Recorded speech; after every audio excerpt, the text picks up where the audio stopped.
Lisod pangita og trabaho ron no. Pero mas lisod gyud ang mangita og applicant nga tarong. Kanang applicant bitaw nga desidido mo trabaho.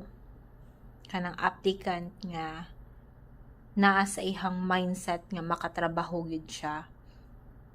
Bisan kulang iyahang budget pang medical, pang requirements, pero mangita siya og paagi nga makakuha siya sa requirements nga gi-required sa company. Lisod ang pagpangita og applicant. Sure gud ko ana. Kay based sa akong mga experience, dali lang pagpangita og trabaho. Anytime.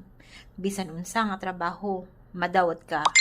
Pero ang pagkadesidido sa usa ka applicant nga mo apply sa usa ka trabaho, makatrabaho, lisod. Daghan kayong grason. Ang employer na ang mo-adjust karon sa mga applicant.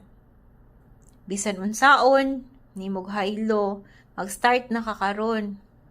Pero kung ang hunahuna sa applicant, laag pa, lingaw pa, di mangita og paagi nga makatrabaho, diha gyud ang mga employer maglisod gyud og pangita og applicant. Lisod.